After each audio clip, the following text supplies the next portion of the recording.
अभी अभी आपने जो देखा वो हरिश्चंद्रगढ़ की एक झलक थी। ये नासिक से 110 किलोमीटर, मुंबई से 200 किलोमीटर और वलसाड़ से लगभग 260 किलोमीटर दूर है। इसलिए हम वहां जाने के लिए अगले दिन शाम को ही निकल गए थे, क्योंकि हमें नाइट में ही ट्रैकिंग करके अर्ली मॉर्निंग क्लाउड गैदरिंग देखना था। हमारे निकलने के थोड़ी देर में ही सूरज ढलने वाला था और हमने सनसेट का स्टनिंग नज़ारा कपराड़ा की पहाड़ियों में से देखा, जो काफी खूबसूरत लग रहा था। वहां थोड़ी देर रुकने के बाद हम आगे बढ़े और जल्दी से नासिक पहुंच गए। अब हमें नासिक से लगभग 110 किलोमीटर और जाना था, जिसमें से कुछ रास्ते पहाड़ियों के ऊपर थे तो कुछ ऐसे डेंस जंगलों में से। अब हम कलसूबाई हरिश्चंद्र अभयारण्य के प्रवेश द्वार के पास आ गए थे, जहां हमने रजिस्ट्रेशन करवा के रिसिप्ट ली और आगे बढ़े। अब हमें इस अभयारण्य में से पांचनाई गांव तक पहुंचना था, जहां से हमें ट्रैकिंग स्टार्ट करनी है। ये पांचनाई गांव का गेट है। यहाँ ट्रैकिंग करने के सभी रास्तों में से सबसे आसान रास्ता यही बताया जाता है। शायद इसी वजह से यहाँ पर काफी भीड़ दिख रही थी। हमने भी जगह ढूंढकर अपनी गाड़ी पार्क कर दी और रात के 2 बजे ट्रैकिंग स्टार्ट कर दी। अगर आप रात के वक्त चढ़ना शुरू करते हैं तो लाइट के बिना नहीं जा सकते, क्योंकि ये एक अभयारण्य का पहाड़ है। वहां से थोड़ा आगे जाने पर हमें ढेर सारे जुगनू दिखाई दिए। ट्रैकिंग के रास्ते में ऐसी सीढ़ियां भी मिली जो इस रास्ते को और भी आसान बनाती है। आसान रास्ते का मतलब सिर्फ रेगुलर ट्रैकर लोगों के लिए है। मेरे जैसे ओवरवेट वालों के लिए ये रास्ता भी बड़ा कठिन है, क्योंकि ये ट्रैकिंग लगभग 6 से 7 किलोमीटर की है और साथ में आपको 2 से 3 पानी की बोतल लेनी ही पड़ती है। यहाँ अभी रात में कुछ दिखाई नहीं दिया था, तो मैंने आपको दिखाने के लिए वापस उतरते वक्त कुछ जरूरी एरिया के क्लिप्स रिकॉर्ड किए थे, जो आपको यहाँ आने पर काम आएंगे। तो वीडियो को पूरा जरूर देखना। यहाँ से हरिश्चंद्रेश्वर महादेव का मंदिर 2 किलोमीटर है, मतलब हमने अभी 3 किलोमीटर की ट्रैकिंग की है और कोकण कड़ा तक जाने में अभी 3 से 4 किलोमीटर की ट्रैकिंग बाकी है। तो चलिए अब आगे बढ़ते हैं। थोड़ा आगे जाने पर एक झरना आता है। अभी तो ये सूख गया है, मगर मॉनसून में यहाँ पर काफी पानी रहता है, तब ये ब्रिज बड़ा काम आता है।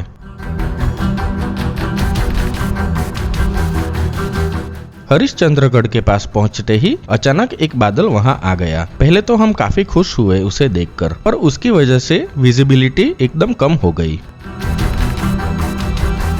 बादल कम होने पर हम धीरे धीरे आगे बढ़े, क्योंकि हमारे पास टॉर्च नहीं थी और मोबाइल की फ्लैशलाइट वहां पर कम लग रही थी। अंधेरे में रास्ता भी थोड़ा रिस्की था। सुबह के 4 बजे हम हरिश्चंद्रगढ़ पर थे। वहां से हमें कोकण कड़ा की ओर जाना था, क्योंकि मेन व्यू पॉइंट वहां पर है, जो अभी आना बाकी था। वहां आपको कई जगह मार्किंग्स और बोर्ड मिलेंगे, पर फॉग और क्लाउड्स की वजह से वो बड़ी मुश्किल से दिखेंगे। करीब आधे घंटे के बाद हम कोकण कड़ा पहुंच गए। अभी सुबह के 5 बजने वाले थे। ये जून का महीना था, फिर भी यहाँ पर फॉग की वजह से हम भीग गए थे और सारी थकान वहाँ के ठंडी हवा ने भगा दी थी। अभी सनराइज में थोड़ा टाइम था, तो हम वहाँ का एरिया एक्सप्लोर करने लगे और फॉगी एटमॉस्फेयर का आनंद उठाते उठाते हम टाइम पास करने लगे।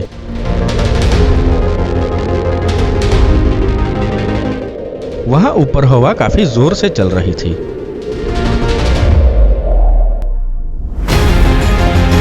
अभी सुबह के 8:30 बज गए थे। सनराइज का टाइम कब का चला गया था, फिर भी ये फॉग जाने का नाम ही नहीं ले रहा था।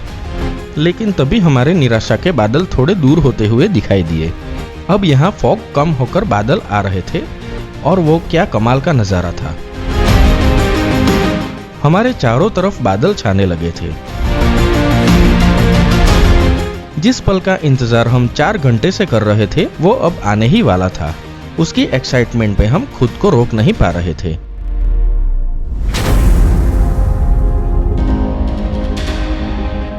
कुछ पल के लिए वहां से फॉग चला गया और चारों तरफ बादल ही बादल दिख रहे थे। सुबह का ये नज़ारा देखने के लिए बहुत सारे लोग यहाँ पर कैंपिंग करके रात गुजारते हैं। वो सभी भी कब से वेट कर रहे थे और फॉग को कम होने का इंतजार कर रहे थे।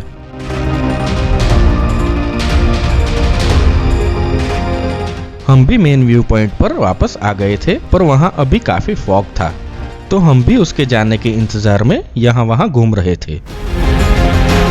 वहाँ ऊपर चाय नाश्ते की काफी दुकानें हैं। हमने वहाँ नाश्ता किया और वहाँ की सर्दी में गर्मा गर्म चाय का मजा लिया। यहाँ ऊपर हवा काफी तेज चलती है, इसलिए हम यहाँ पर नीचे कुछ भी डालते हैं तो वो वापस रिटर्न आ जाता है। लोग उसका मजा ले रहे थे। थोड़ी ही देर में शायद 9:30 बजे के आसपास फॉग कम होना शुरू हुआ। उसे देखकर वहां खड़े सभी लोगों में खुशी की लहर दौड़ गई। हमें भी वहां पर मानो सचमुच के रेस ऑफ होप दिखे। हमारा यहाँ इंतजार करना व्यर्थ नहीं गया, मानो हरिश्चंद्रेश्वर महादेव भी हमारा साथ दे रहे थे। वहां परफेक्ट एटमॉस्फेयर क्रिएट हो रहा था, जिसके लिए हम यहाँ पर आए थे। इन बादलों को देखकर हमें ऐसा लगा मानो हम स्वर्ग में ही आ गए हो।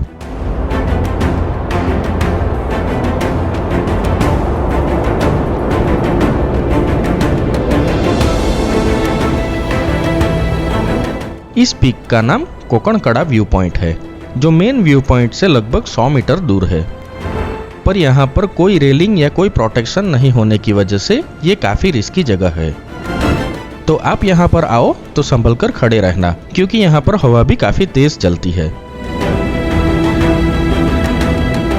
मॉनसून में यहाँ से कुछ वाटरफॉल्स गिरते हैं। तेज हवा की वजह से उसका काफी सारा पानी वापस ऊपर आ जाता है। उससे ये रिवर्स वाटरफॉल्स जैसे बन जाते हैं। ये वो वाटरफॉल्स की जगह है जहाँ लोग ऐसे लेटकर नीचे देखने का थ्रिल एक्सपीरियंस करते हैं। नीचे की खाई काफी गहरी है, तो अगर आपको हाइट फोबिया है तो ये कभी भी ट्राई मत करना। ऊपर से ये जगह पत्थरों के नीचे हॉलो कव बनाती है, जो देखने में काफी खूबसूरत कुदरत का करिश्मा लगता है।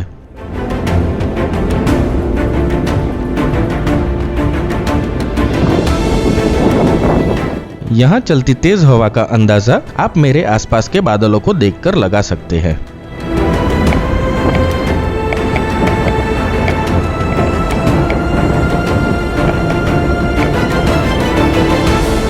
इस जगह की हाइट बादलों से भी ज्यादा होने के कारण सभी लैंडस्केप सीन्स काफी स्टनिंग दिखते हैं।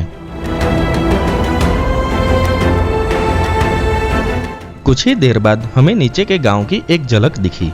वो काफी कमाल का नजारा था।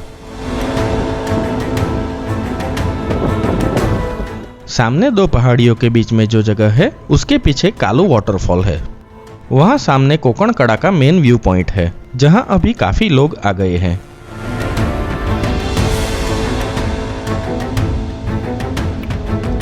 वहाँ की खाई भी काफी गहरी है, इसलिए यहाँ पर सभी जगह हमें संभल कर ही रहना चाहिए।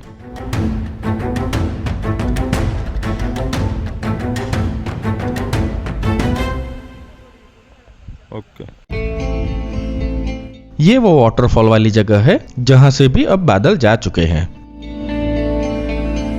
अब यहाँ पर मौसम खुलने लगा है और सभी बादल छंट गए हैं। सभी कैंप वाले लोग भी अपना पैकिंग करने लगे, क्योंकि अब हमें केदारेश्वर मंदिर की केव और हरिश्चंद्र महादेव के मंदिर के दर्शन करने जाना था। हमारे जाने के ठीक पहले वापस एक बड़ा सा बादल वहां पर आ गया। वो काफी बड़ा था। हमने कुछ देर रुककर टाइम लैप्स शूट कर लिए। ये टाइम लैप्स आपको कैसे लगे वो कमेंट्स में जरूर बताना। अब आप यहाँ की खूबसूरती और टाइम लैप्स को एंजॉय कीजिए।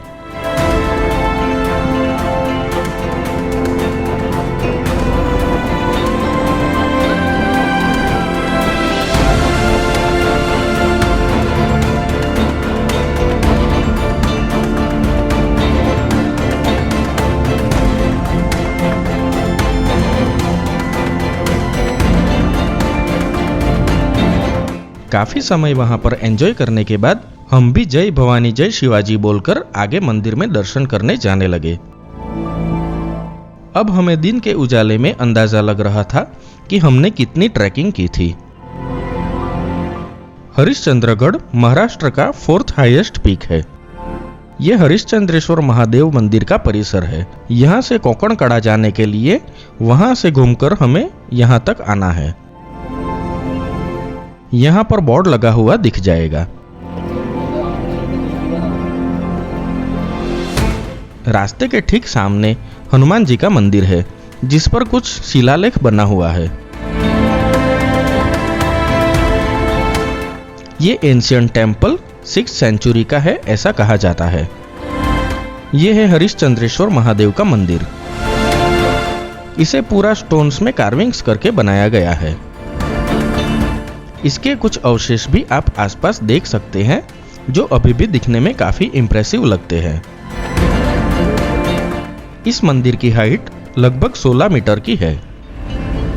इसकी बनावट अभी भी उतनी ही खूबसूरत दिखती है, तो उस समय तो ये काफी भव्य लग रहा होगा। मंदिर के अंदर स्टोन का नंदी बना हुआ है और ये है हरिश्चंद्रेश्वर महादेव का शिवलिंग। मेरे साथ साथ आप भी दर्शन कर लीजिए। बाहर की तरफ लेफ्ट साइड में गणेश जी की प्रतिमा है।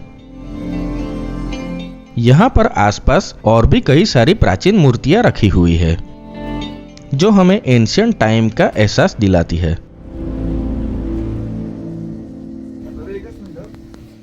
ये भगवान विष्णु की मूर्ति है। पहले ये सब मूर्तियां बाहर की तरफ इस कुंड के केव्स में रखी हुई थी। पहले यहाँ का पानी भी एकदम क्लीन था, पर अभी इसकी हालत थोड़ी खराब है, क्योंकि लोग यहाँ पर कचरा डालने लगे थे। ये है सप्ततीर्थ पुष्करणी, जो मंदिर के बाजू में है। वो सभी छोटी मूर्तियां पहले यहाँ पर रखी हुई थी।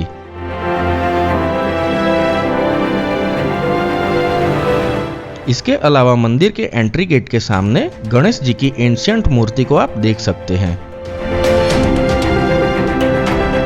मंदिर के अंदर 3 वाटर स्टोरेज टैंक्स है, जो पत्थर में कार्विंग्स करके बनाए गए हैं। यहाँ ऑल सीजन पीने लायक पानी मिलता है, लेकिन अभी यहाँ पर टूरिस्ट का रश ज्यादा होने की वजह से ये थोड़ा कम हो रहा है। मंदिर के अंदर की बनावट जितनी कमाल की है, मंदिर के बाहर के स्ट्रक्चर्स भी उतने ही कमाल के हैं। ये हमें सोचने पर मजबूर कर देता है कि उस समय के लोगों ने इतनी हाइट पर यह सब कैसे बनाया होगा, वो भी किसी बड़े मशीन की मदद के बिना।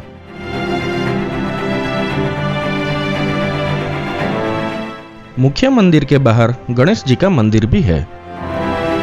इसकी छत पर ऐसी कार्विंग्स की गई है।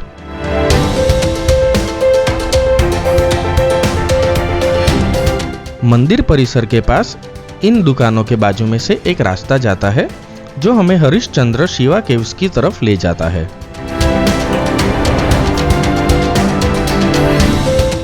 ये केव्स पहाड़ों के रॉक्स में से कार्विंग करके बनाई गई है, जो कई 100 साल पुरानी है।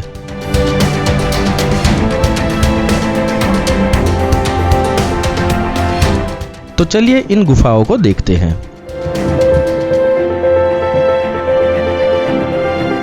उस समय की रिसोर्सेज को ध्यान में रखें तो ये केव्स का आर्किटेक्चर काफी कमाल का लगता है।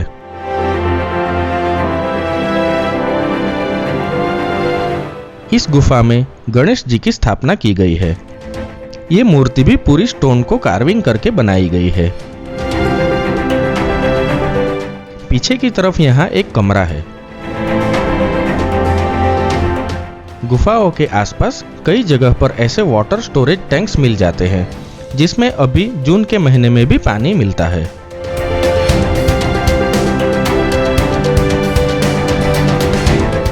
उसके बाजू में इस गुफा में कुछ कमरे थे, जो अंदर से इतने बड़े हैं।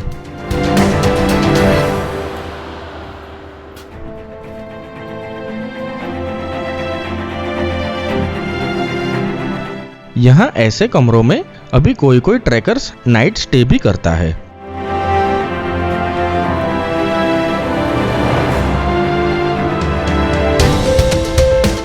ये उस समय कितने भव्य लग रहे होंगे।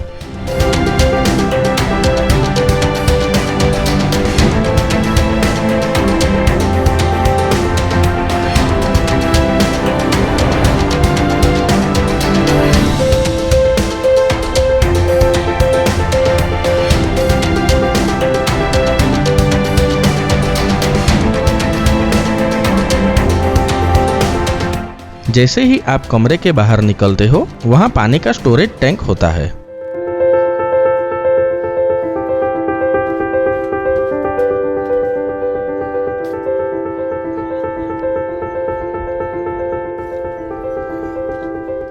हरिश्चंद्रगढ़ अभी काफी सारे लोग आते हैं। उनमें से कई सारे लोग ये पानी भी पीते हैं। इसकी वजह से अभी इनका लेवल थोड़ा कम हो रहा है।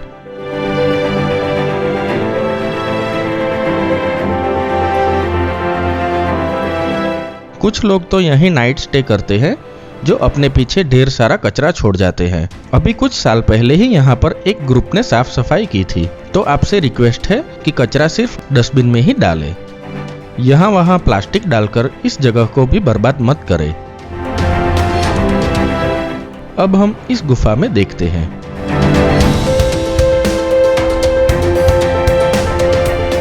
यहाँ शायद कोई वाटर मैनेजमेंट सिस्टम था। वहाँ सामने ऐसे कुछ सिंबल्स भी दिखते हैं।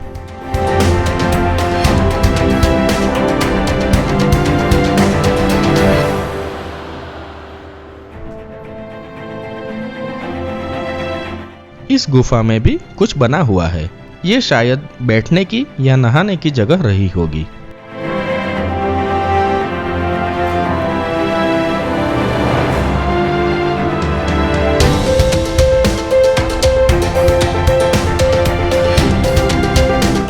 अब वापस मंदिर की तरफ जाकर केदारेश्वर केव्स को देखने जाते हैं। ये केव्स मंदिर की दूसरी तरफ है। ये उसका रास्ता है। यहाँ मॉनसून में आना काफी रिस्की है, क्योंकि बीच में से बड़ी नदी अपने रौद्र अवतार में बहती है और साथ में मंगल गंगा का उद्गम स्थान भी यहीं पर है।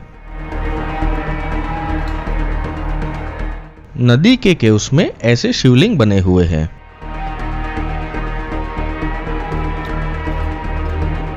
ये है केदारेश्वर की गुफा। यहाँ 5 फुट की हाइट पर एक बड़ा सा शिवलिंग है, जो काफी फेमस है। वो चारों तरफ पानी से घिरा रहता है। शिवलिंग के ऊपर का पत्थर अभी सिर्फ एक ही खंभे पर टिका हुआ है, बाकी के 3 टूट चुके हैं।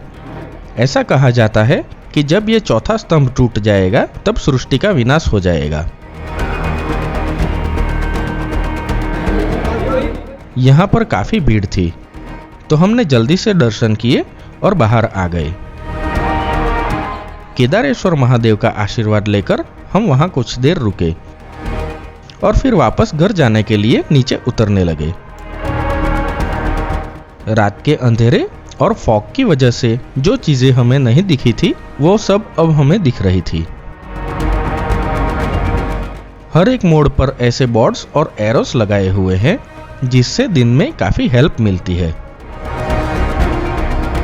रात में हमें थोड़ा संभल कर और ढूंढते हुए जाना पड़ता है, क्योंकि हमारे आसपास गहरी खाई होती है और हम शायद 3 पहाड़ चढ़कर उसे घूमकर 6 किलोमीटर की ट्रैकिंग करके यहाँ तक आते हैं।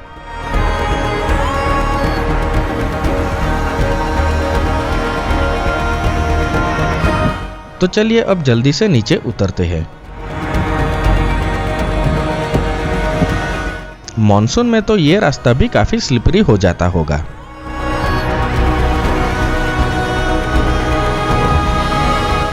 हमें तो यहाँ आकर काफी मजा आ गया। यहाँ ऊपर कोकण कड़ा के पास मॉनसून में जब परफेक्ट कंडीशन क्रिएट होती है, तब पूरा राउंड में रेनबो दिखता है, जिसे इंद्रव्रज कहते हैं। हमें वो आज नहीं दिखा, क्योंकि अभी मॉनसून में कुछ टाइम बाकी है।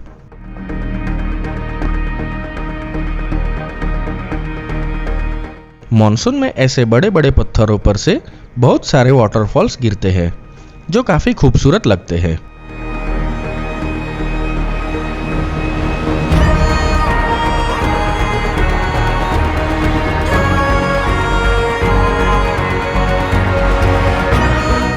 बात करते करते कब हम नीचे पहुंच गए, ये तो पता ही नहीं चला। ये ट्रिप काफी यादगार थी। आपको ये जगह और ये वीडियो कैसा लगा, वो हमें कमेंट करके जरूर बताना। अगर वीडियो अच्छा लगे तो वीडियो को लाइक और शेयर करते हुए चैनल को सब्सक्राइब जरूर कर लेना। मिलते हैं ऐसे ही किसी अगले वीडियो में। धन्यवाद।